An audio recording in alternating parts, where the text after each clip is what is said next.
Morning students. देखो इससे भी क्लास में अपने चैप्टर नंबर 4 में डिटरमिनेंट्स वाले में प्रॉपर्टीज ऑफ डिटरमिनेंट्स में 3 प्रॉपर्टी अपन पढ़ चुके थे।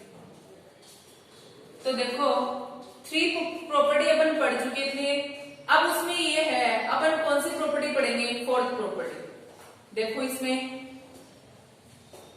यहां पर प्रॉपर्टी नंबर 4 है, if each element of a रो, यानी ईच एलिमेंट यानी उसका प्रत्येक एलिमेंट किसका, रो का, और एक कॉलम या फिर कॉलम का of a determinant is multiplied by a constant k, यानी उसके किसको, यानी डिटरमिनेंट को अपन is multiply by a constant k, यानी कोई भी कांस्टेंट के लेके उसको मल्टीप्लाई किया जाता है, then its value gets multiply by K, यानी जो डिटरमिनेंट की वैल्यू फाइंड होगी वो भी किससे मल्टीप्लाई हो जाएगी, के से मल्टीप्लाई हो जाएगी। देखो कैसे, जैसे मैंने डेल इक्वल लिया है a1 b1 c1 a2 b2 c2 a3 b3 c3, और डेल 1 है a1 b1 c1 a2 b2 c2, और यहाँ जैसे मान लो इसकी थर्ड रो को कर दिया मैंने मल्टीप्लाई किससे, कांस्टेंट के से, तो के से मल्टीप्लाई करिए। किसी भी रो को कर सकते हो आप, कोई दिक्कत नहीं है इसमें, ठीक है। तो देखो अब इसका सॉल्यूशन करते हैं। एक बार में इससे पहले 3 प्रॉपर्टी पढ़ाई, तीनों प्रॉपर्टी में ये बताती हूँ। फर्स्ट प्रॉपर्टी अपनी ऐसी थी, उसमें ये था अपने पास में, जैसे डेल की वैल्यू दे रखी है और डेल 1 की दे रखी है अपने पास में, उसमें ये था कि अपने पास में यानी अगर रो को कॉलम में कन्वर्ट किया जाता है या कॉलम को रो में, तो डिटरमिनेंट की वैल्यू में कोई चेंजिंग नहीं होता है। फर्स्ट प्रॉपर्टी ये थी, यानी डेल इक्वल क्या होता है आपका, डेल 1 होता है। प्रॉपर्टी कौन सी थी, ये आपकी फर्स्ट, ठीक है। सेकंड जो प्रॉपर्टी थी उसमें ये था, यानी अपने पास में ये था उसमें कि जैसे मान लो ये फर्स्ट आपका जो कॉलम है इसको सेकंड की जगह पर और सेकंड को फर्स्ट की जगह पर अगर रख देते हैं अपन है, यानी इस तरीके से डेल की वैल्यू जैसे ये डेल 1 में कन्वर्टेशन करना होता है, यानी चेंजिंग करना होता है, यानी ये वैल्यू यहाँ पर आ जाए और ये यहाँ पर आ जाए, तो आपका क्या था वहां, डेल 1 इक्वल क्या था, माइनस के डेल था, यानी क्या था उसका यानी साइन चेंजिंग होता है, बट डिटरमिनेंट की वैल्यू क्या रहती है, उसमें कोई चेंजिंग नहीं होता है। थर्ड प्रॉपर्टी में ये था अपने पास में, यानी कोई 2 रो है उसमें, इसमें भी सेकंड प्रॉपर्टी में 2 को ही चेंज किया जाता है, इसकी जगह इसको और इसकी जगह इसको, सेकंड यहाँ डेल 1 में। थर्ड प्रॉपर्टी जो थी उसमें ये था अपने पास में कि अपने पास में जैसे ये डेल है अपने पास में ऐसे था, उसमें ये 2 क्या होनी चाहिए, सेम। जैसे ये रो a1 b1 c1 है, तो यहाँ पर भी a1 b1 c1 था उसमें, यानी ये सेम था, यानी एडजेंट, यानी अपने पास में ये दोनों रो अपने पास में उसके ईच एलिमेंट्स क्या थे, अपने पास में आइडेंटिकल थे, कहने का मतलब सर्वसम थे, यानी all corresponding elements are same, यानी करस्पॉन्डिंग एलिमेंट्स थे उनके क्या थे, सेम थे। उस कंडीशन में आपके पास में क्या होता है, डिटरमिनेंट की वैल्यू आपके पास में क्या आती है, 0। क्या आती है, 0। जैसे इसमें ऐसे, इसमें तो रो का बताया था, यहाँ पर कॉलम का भी कर सकते हैं, कोई भी 2 कॉलम, जैसे a1 a2 के a3 मान लो, यहाँ पर ऐसे कर लेते हैं, डेल की वैल्यू लिखेंगे, यानी डेल की वैल्यू इस तरीके से है, डेल 1 की वैल्यू में देखो जैसे आपके पास में ऐसे आ जाए, अक्स a अक्स अपने पास में y z a, यानी यहाँ b लिख देते हैं, यहाँ पर c, और यहाँ क्या हो जाएगा z, यानी ये सेम हो, कॉलम दोनों सेम हो, उस कंडीशन में आपका कहने का मतलब डेल इक्वल कितना होगा, 0। इस कंडीशन में 0 निकलेगा। या फिर अपने पास में क्या हो इस तरीके से, जैसे a b c, और यहाँ पर भी a b c x y z है, तो यहाँ पर देखो ये दोनों रो अगर सेम है, उस कंडीशन में डेल की वैल्यू क्या हो जाएगी, यानी डिटरमिनेंट की वैल्यू क्या हो जाएगी, 0। तो ये था 3 प्रॉपर्टी के पास। अब देखो नेक्स्ट प्रॉपर्टी देखते हैं अपन, प्रॉपर्टी नंबर 4। प्रॉपर्टी नंबर 4 में ये था, if each element of a row या फिर कॉलम के ईच एलिमेंट यानी प्रत्येक element of a determinant is multiply by a constant के, डिटरमिनेंट को कौन से कांस्टेंट के से मल्टीप्लाई किया जाता है, then its value gets multiply by K, यानी डिटरमिनेंट की वैल्यू किससे मल्टीप्लाई हो जाती है, के से मल्टीप्लाई हो जाता है। यहाँ पर देखो जैसे डेल इक्वल ये लिया है, सबसे पहले इसको मैं सॉल्व करती हूँ बाय सारूस फिगर, ठीक है।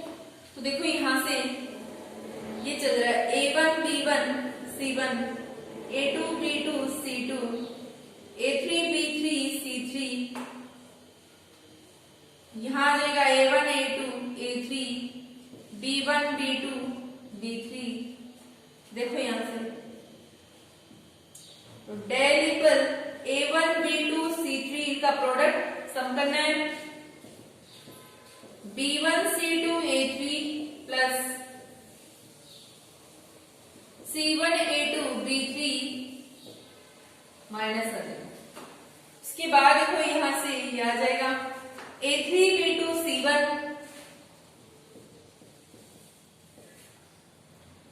यहां से ये हो जाएगा B3 C2 A1, इसके बाद आ जाएगा C3 A2 B1। ठीक है, तो डेल तो आपका ये है। और डेल वन में क्या क्या मैंने इसकी थर्ड रो को कैसे मल्टीप्लाई कर दिया, किसी भी रो को कर सकते हो या आप किसी भी कॉलम को कर सकते हो। ठीक है, तो डेल वन फाइंड करते हैं। तो डेल वन देखो इक्वल, यहां रख देते हैं पहले del one equal A1 B1 C1, A2 B2 C2 और K A3 K B3 K C3। यहां देखो A1 B1 A2 B2 K A3 K B3,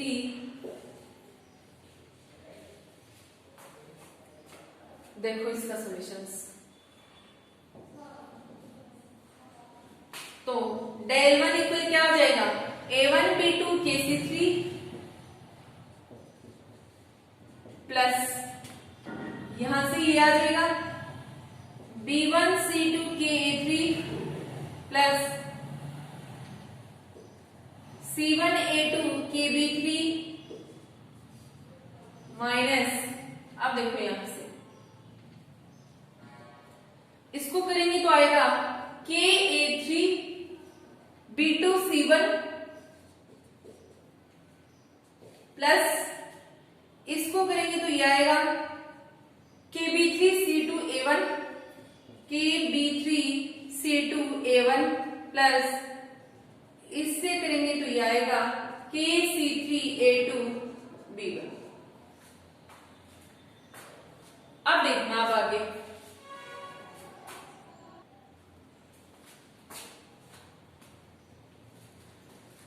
देखना, इधर इसमें डेल वन इक्वल इन तीनों में देखो यहां भी के है, यहां भी के है, यहां भी के है, एक तरीके से। तो के को मैंने यहां से इस ब्रैकेट के अंदर ही बाहर निकाल दिया। यहां क्या बचा A1 B2 C3 plus B1 C2 A3 plus C1 A2 B3, क्योंकि ये तो मल्टीप्लाई ये तो बाहर आ सकते हैं, माइनस। सिमिलरली उसमें देखो इन तीनों में इनमें भी के बाहर आ जाएगा, तो यहां बचेगा A3 B2 C1 प्लस इसमें बचेगा B3 C2 A1, तो B3 C2 A1 प्लस इसमें क्या बचेगा C3 A2 B1। ठीक है, अब देखो के इसके बाहर भी यहाँ है और के इस टर्म के भी यहाँ है, पूरे में से के बाहर निकाल लेंगे तो डेल वन इक्वल के, यहां बचेगा A1 B2 C3 plus B1 C2 A3 plus C1 A2 B3 minus, ठीक है, यहां आ जाएगा A3 B2 C1 plus B3 C2 A1 plus और यहां है C3 A2 B1 और यहां ये ब्रैकेट आ जाएगा। अब आप ये देख सकते हैं ये किसकी वैल्यू है, तो देखो A1 B2 C3 A1 B2 C3 फिर है B1 C2 A3, तो यहां देखो B1 C2 A3 और उसके बाद है C1 A2 B3, तो C1 A2 B3 माइनस और यहां भी माइनस है, फिर है A3 B2 C1, तो यहाँ A3 B2 C1 और ये है आपका B3 C2 A1, तो B3 C2 A1 B3 C2 A1 और उसके बाद है C3 A2 B1, तो C3 A2 B1, यानी कि ये वैल्यू कंप्लीट किसकी होगी आपके पास में, इधर किसकी चल रही है डेल की, तो डेल वन इक्वल आपका क्या हो जाएगा के डेल। यानी आपको यही बताया था कि if each element of a row or a column, ठीक है, of a determinant is multiply by a constant, अगर मल्टीप्लाई कर दिया जाता है किसी भी कांस्टेंट के से, then its value gets multiply by k. तो डिटरमिनेंट की वैल्यू है वो किससे मल्टीप्लाई हो जाती है, के से मल्टीप्लाई हो जाती है। ओके, अब देखो नेक्स्ट अपन देखते हैं यहां से प्रॉपर्टी नंबर 5।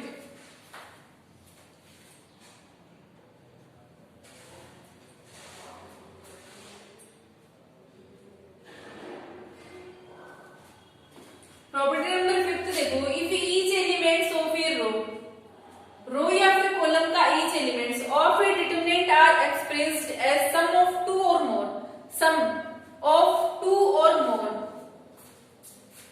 टर्म्स, यानी 2 या फिर 2 से ज्यादा, the determinant can be expressed as sum of 2 or more determinants. अब देखो यानी 2 या फिर 2 से ज्यादा, देखो कैसे, जैसे यहाँ तो 2 टर्म लिया है, थर्ड टर्म भी आ सकता है, कोई कुछ भी लगा दो, यहाँ पर E1 लगा दो, E2 लगा दो, अल्फा ले लो, बीटा ले लो, गामा ले लो, ऐड करके 3 का भी कर सकते हैं।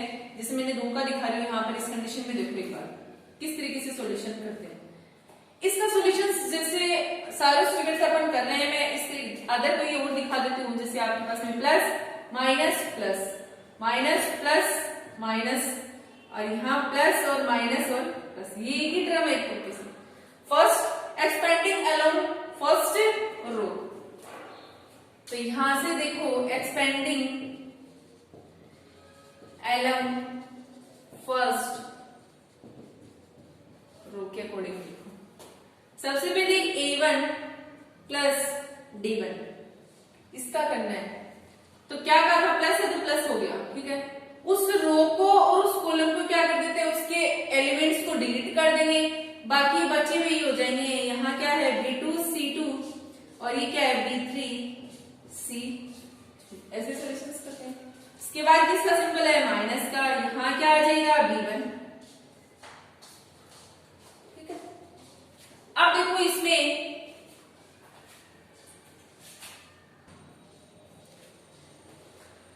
तो देखो इसमें तो सिंगल सिंगल टर्म ही आएंगे। यहां से एक बार करते हैं अपन कॉलम के अकॉर्डिंग कर देते हैं फर्स्ट, ठीक है ना। तो यहाँ फर्स्ट कॉलम के अकॉर्डिंग देखते हैं। अब देखो फर्स्ट कॉलम के अकॉर्डिंग देखेंगे तो ये है, तो A2 प्लस D2, यहाँ ये आएगा 12, A2 प्लस D2, मैंने इनका सोल्यूशन दिखाने के लिए किया। तो देखो A2 प्लस D2 का करेंगे तो ये रो और ये कॉलम ये छूट जाएगा, बचे हुए एलिमेंट्स क्या हैं, B1 C1 B3 C3, third ये यहाँ किसका सिंबल है प्लस, और क्या हो जाएगा A3 प्लस D3, इन मोर टर्म्स का दिखा रही हूं मैं, ठीक है, यानी 2 या फिर 2 से ज्यादा, तो 2 ही है फिलहाल। थर्ड का करेंगे तो ये रो ये हट जाएगी,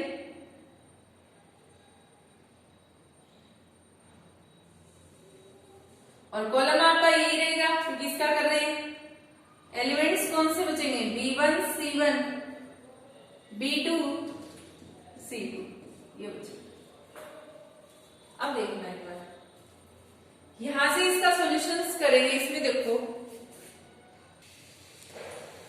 इसका सॉल्यूशंस एक तरीके से यहां ब्रैकेट है, ये फर्स्ट टर्म इनसे होगा, तो यहां बनेगा A1 B2 C2 B3 C3 plus D1 को करेंगे तो ये होगा B2 C2 B3 C3, ठीक है, माइनस A2 को करेंगे तो ये आ जाएगा B1 C1 B3 C3, minus plus क्या हो जाएगा माइनस, और D2 को करेंगे यहां से तो ये आ जाएगा B1 C1 B3 C3, okay.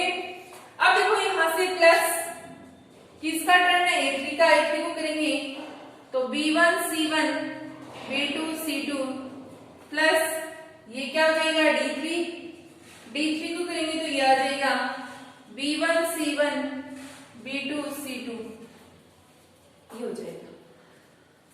अब देखो मैंने क्या किया, यहां से प्लस प्लस वाले को पास रख दिया और माइनस वाले को साइड रख दिया। अब देखो यहां से ये करती हूँ, A1 B2 C2 B3 C3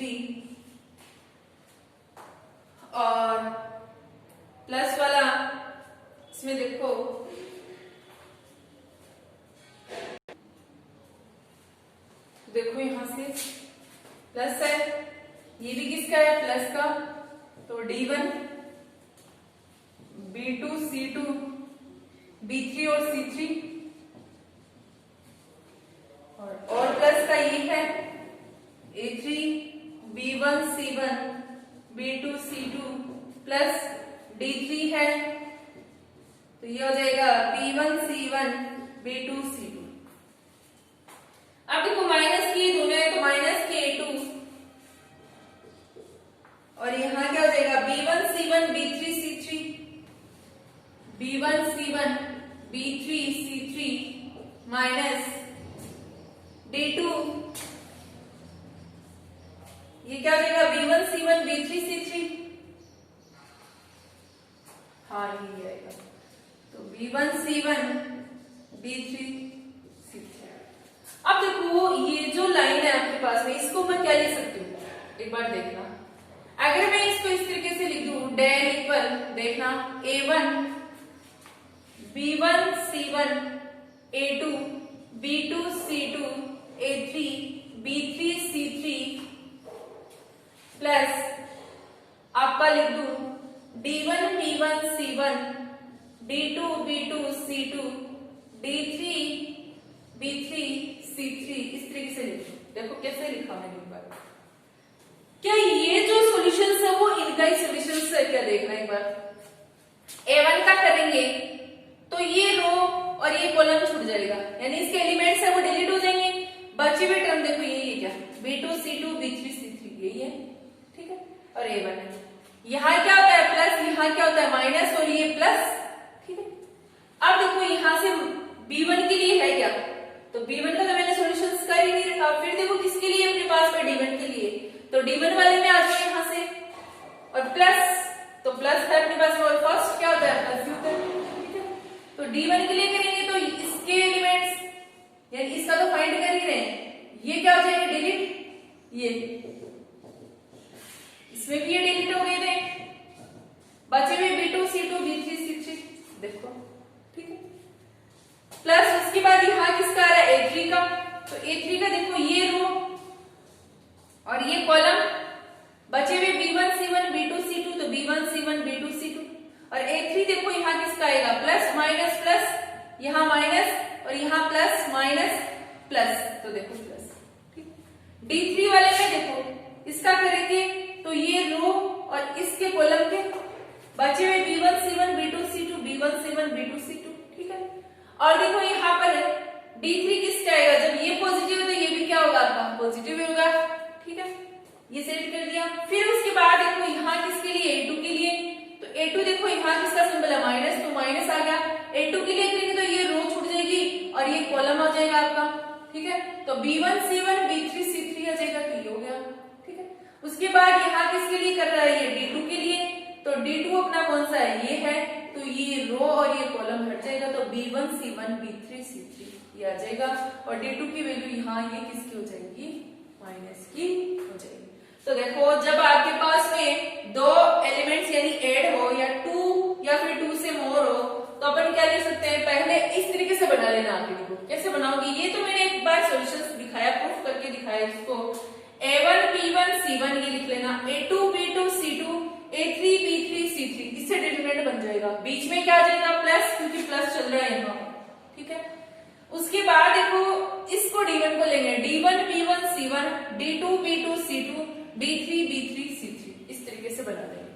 और अगर थर्ड यहाँ पर कोई अल्फा होता प्लस बीटा होता या फिर गामा होता तो अपन क्या कर देते, थर्ड और बना देते प्लस लगा के, क्या हो जाता alpha B1 C1 beta B2 C2 और गामा B3 C3, तो यहाँ थर्ड एलिमेंट और आ जाता, ओके, इसी तरीके से यानी थर्ड डिटरमिनेंट और बन जाता अपने पास में, ठीक है।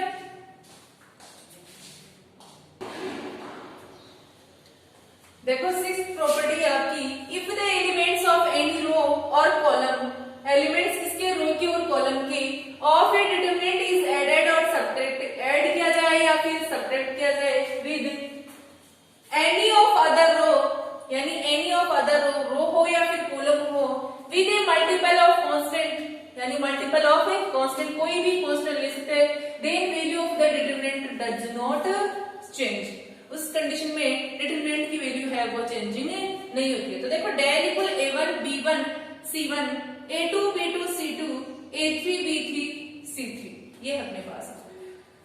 डेल वन में मैंने क्या किया, देखो यहाँ ये जो फर्स्ट कॉलम है इसमें मैंने क्या किया, यानी कोई भी कांस्टेंट के ले लिया और जैसे यानी ये वैल्यू ऐड कर दी, मान लो के c1 के c2 के c3, मैंने बोला भी यहाँ पर एनी रो और column of determinant is added और सब्ट्रैक्ट, ऐड कर सकते हैं या subtract with any of other row और कॉलम, कोई सी भी रो या फिर कॉलम को with a multiple of constant, यानी उस रो का एनी ऑफ अदर रो या फिर कॉलम, रो या फिर कॉलम उनको लेके विद उसके साथ ए मल्टीपल ऑफ कांस्टेंट ले सकते हैं। तो जैसे ये कॉलम था अपने पास में c1, जैसे इस कॉलम को ले लिया और इस कॉलम को पूरे को इसके एलिमेंट्स को किससे मल्टीप्लाई कर दिया, कांस्टेंट से, किसी से भी कर सकते हैं, ये भी ले सकते थे आप, और ये तो था ही, आप इसमें भी ऐड कर सकते हो, इसमें भी कर सकते हो, ये प्रोसेस इसमें भी कर सकते हो। तो क्या बताया इसमें, देखो एक बार मैंने ये कहा है एनी ऑफ अदर रो, कोई सी भी रो या फिर कॉलम विद उसके साथ ए मल्टीपल लेना है किसका, कांस्टेंट का, कोई भी रो या फिर यानी ये रो या फिर कॉलम लेके उस कॉलम में अपने को ऐड करना है या फिर सब्ट्रैक्ट करना है और उसको किससे मल्टीप्लाई करना है, उस रो या फिर कॉलम को कांस्टेंट से मल्टीप्लाई करना है। इस तरीके से इसका सॉल्यूशन देखो यहाँ लिखा है बाय एडिंग फर्स्ट कॉलम, मैंने किसमें किया है, ऐड किया है किसमें, फर्स्ट कॉलम में विद के टाइम किया है द थर्ड कॉलम को, देखो थर्ड कॉलम को लिया है, आपको बताया था साथ में रो या फिर किसको लेना है, कॉलम को लेना है और उसको किससे मल्टीप्लाई करना है, कांस्टेंट से मल्टीप्लाई करना है, फिर अपने को क्या करना है, यहाँ किसी भी रो या फिर कॉलम में क्या कर सकते हैं, ऐड कर सकते हैं, यहाँ लिखा है एनी रो या फिर कॉलम। तो बता दिया बाय एडिंग फर्स्ट कॉलम में ऐड किया है विद के टाइम किया है किसको, थर्ड कॉलम को, तो थर्ड कॉलम ये था, अब देखने का यानी ये था थर्ड कॉलम, एक तरीके से थर्ड कॉलम ये था, थर्ड कॉलम को के टाइम यानी के से मल्टीप्लाई किया, ऐड कहां पर किया अपन ने यहाँ पर फर्स्ट कॉलम में किया, ठीक है। अब देखो एक बार इसका सॉल्यूशन करते हैं, डेल तो ये है, डेल वन ये है, अभी मैंने प्रॉपर्टी फिफ्थ में क्या पढ़ाया था, कैसे बनेगा ये देखो, a1 b1 c1 पहले से इससे डिटरमिनेंट बनेगा, बताया था a2 b2 c2, ठीक है, a3 b3 c3 plus add चल रहा है तो प्लस आएगा, सब्ट्रैक्ट चलता है तो क्या जाता है माइनस, फिर इसके साथ इनको सेट कर देंगे के c1 b1 c1 के c2 b2 c2 के c3 b3 c3, यहां कौन सी प्रॉपर्टी लगाई है, bye property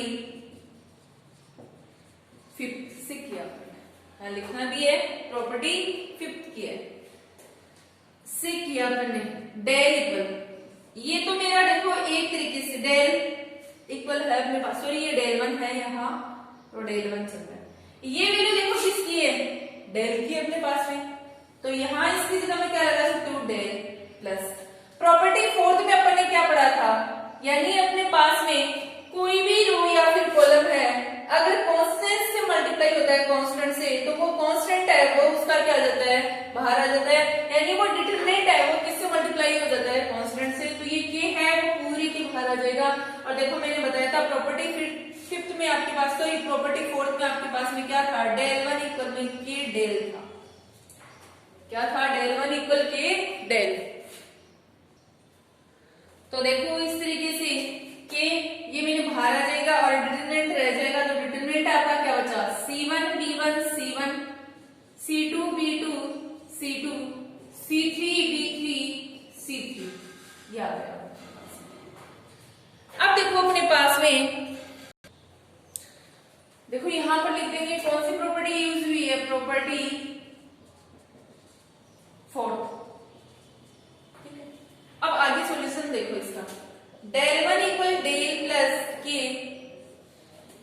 property number third में अपन ने क्या पढ़ा था, अगर कोई दो रो या फिर कॉलम, टू रो या फिर कॉलम, उसके एलिमेंट्स हैं अपने पास में, यानी कि आइडेंटिकल है, कहने का मतलब ये all corresponding elements are same, तो देखो c1 c2 c3 c1 c2 c3, अगर कोई टू या रो या फिर कॉलम उनके ऑल करस्पॉन्डिंग एलिमेंट्स आपस में अगर सेम हैं तो उस कंडीशन में डिटरमिनेंट की वैल्यू क्या हो जाती है आपके पास में जीरो। क्या हो जाती है?